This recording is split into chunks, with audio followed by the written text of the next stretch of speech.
You might recall that in the previous video, we examined what's called the standard definition of creativity, otherwise called the bipartite definition of creativity. And the standard definition conceptualizes creativity as the production of original ideas that are also appropriate. Now let's break this down a little bit. According to the standard definition, creativity is really viewed, it's conceptualized as an action, right? As an action, as something that is done. It's conceptualized as production. Production of what? It's conceptualized as the production of ideas, right? So it's really about production. It's about acting. It's about doing something. It's about generating, and it's really about generating ideas.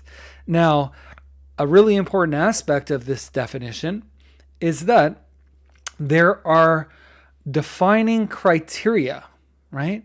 Important features of those ideas that are produced that will qualify the ideas that are made, that are generated, as being creative or as not being creative. And those features are originality, novelty, right? The uniqueness of the ideas, the unusualness of them, and also the appropriateness of those ideas. How useful they are, how valuable they are, how satisfying they might be if it's an idea in a visual domain or if it's a musical idea or something like that. So we could see here that the standard definition really is about action, and it views creativity from one perspective. So one of the main strengths or features of this definition is that it's very useful for those of us who are talking about creativity all the time. Those of us who are discussing it, those of us who are exploring it, and even investigating it through studies, through scientific exploration. So you see, the standard definition has some strengths, right? It allows us to really have some degree of confidence. It's a singular definition, right? It's one that we can all agree on. There's consensus about it, right? That's a strength. But there are limitations, and one main limitation in my view, right, is that it's narrow in scope. That limitation was also perceived by an important creativity scholar, somebody who studied creativity early on when it was, just beginning to be a burgeoning field of study. And that person's name is Mel Rhodes. So Mel Rhodes was an educational psychologist, an educational theorist. He was someone who was studying how creativity can be best taught and learned.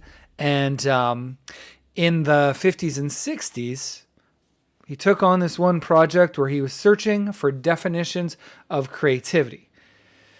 He was hoping to find one unifying definition similar to the standard definition, but really what he observed is he found 40.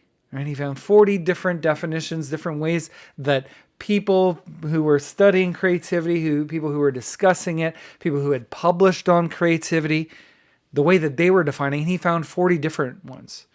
So what Mel Rhodes did was categorize these various definitions that existed in the field, in the discipline, in the domain of creativity studies, right? And categorize them into 4 strands.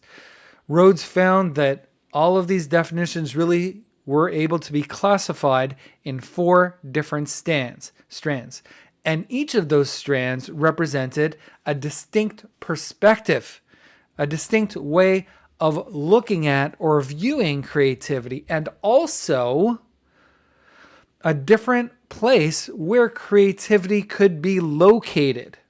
Where does creativity live? Where is it located? Are you familiar with this Toronto-based? We're at Sheridan. We're based in Toronto, Ontario, and of course we're very proud of one of our own. Drake, the artist Drake, the musician Drake, the rapper Drake, vocal stylist named Drake. Now, you might know, or maybe you do not, but Drake released an album several years ago called Views, right? And the premise of this album was that he was looking at the city of Toronto, which is very much beloved to him, from different perspectives, from different viewpoints. And you could see that this photo that I have here on this slide is Drake standing on the observation deck of the CN Tower, right? And you could see that there's a very nice viewpoint on which you could see the city of Toronto. You could see it as high up, right? You could really see the sprawling nature of the metropolitan of Toronto, right? So that was one perspective that he took. And then for another song, he took another perspective. And there were different photos that were in the liner notes of the albums, right? There was one where he was sitting on a building at like a major intersection, which is actually quite a bit of a distance from the CN Tower, which is Yonge and Eglinton, right? It's a major intersection in Toronto. So Drake was looking at the city of Toronto from different views. And you might be asking yourself, why are you, Joel, Professor Lopata, why are you talking so much about Drake? Well, the reason why is because, first thing, these days, educators just like to, create some kind of relatable example. So that's something that I'm kind of doing here. And you can decide the degree of success with which that relatability is actually coming across. However, the main point that the main analogy, the main illustration that I'm trying to make here is that just like Drake looked at the city of Toronto from different perspectives, from different views, we can also look at the concept of creativity, this psychological phenomenon, from different perspectives as well.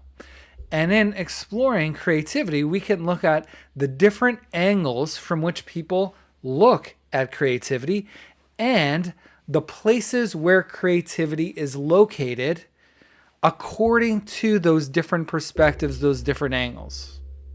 And these are really the angles, the perspectives on which the 4Ps framework is premised. These align with those 4 categories, those classifications of definitions of creativity that good old Mel Rhodes found in the 1960s. So, where is creativity located, and what are the different angles of view that people have on the concept of creativity, on the construct of creativity, on that phenomenon? So for some, creativity is actually located in the mind, right? It's located in the individual. It's located in our thoughts, in our mental abilities, right? This can be called the cognitive view of creativity, right? What is cognition? Cognition is the mental processing of information. It's the thoughts that we have, right? And different people happen to have different levels of cognitive creative ability, right? The ability to come up with more or less original ideas, for example, is, something that there is some kind of variance in. Different people, some people are amazing at this. Some people just have a natural predisposition. This is something that we're going to talk about a little bit later in the course, right? So, where is creativity located? For some, it's actually located in the person, and in each of those persons' minds. We can call this the cognitive view of creativity because it's about our ability to mentally process information. Where else is creativity located? For some, it's located in the product. Anybody familiar with this painting? Anybody familiar with it? Anybody familiar with the artist who, created this masterful work of visual art? You may know, or maybe you do not, but this is a very famous work by Van Gogh, Vincent van Gogh, right? And if you've ever had the opportunity to go to an art gallery or go to a museum of art, you might have had the chance to view some of Van Gogh's paintings. And really, images that we see in books or on the internet or on screens do not do these justice. And one of the reasons why is because Firstly, the colors, the broad palette that's used doesn't translate to a screen, but also some of the types of strokes that were being used were very innovative. They were very novel, right? So someone might look at this painting, someone who's an expert on fine art, on visual art, on painting, on historical art, might look at this and say, Van Gogh and this specific work, this is a very creative work, they might say, right? So for them, when they're saying that, creativity is actually located in the product, the artifact of creative activity, right? It's in the product that is created. It's in the creative product. We can call this the product view, right? Which isn't a very big stretch.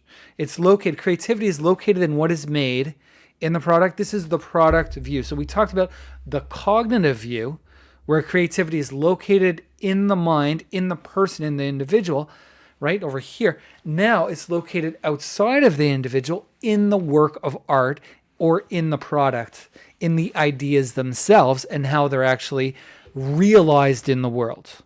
That's a second perspective on creativity. That's a second location of creativity. Where else is creativity located? Well, still for others, creativity is actually located in the process, in the doing, and in the experience of creating. For some people, the product is not really the most important part. It's actually about the value of the experience itself and the process of creating.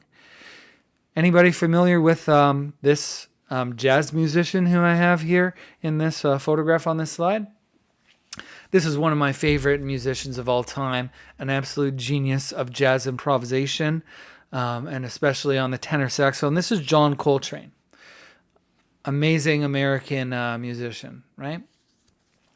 Now, if I look at this, what I can characterize Coltrane as being in a flow state, being really immersed in the creative experience, maybe even immersed in a creative state. There are some indicators, some observations that I can make just by looking at this photograph, just by looking at John Coltrane here. One thing that I notice is that his eyes are closed, and it seems to me like his head is tilted a little bit downward. So that, the way that I perceive that is, to me, Coltrane here is inwardly focused, is really in a flow state, in a creative flow state, where perhaps what I imagine is that he's hearing specific musical thoughts, right? Melodies that are kind of coming to him in real time and expressing them through his instrument, through a medium in the moment, through his saxophone, right? So here it's possible to say that he is in a creative state. He's in a creative experience, right? He's in the middle of a creative process. This is what can be called an experiential view of creativity. Before we said that creativity is located, right, in the mind. That's the cognitive view. For other people, it's located in the product. It's not in the person, it's in what they make. Here, it's in the actual process of creating. It's in a creative experience. And that's a particular perspective. That's a particular view of creativity.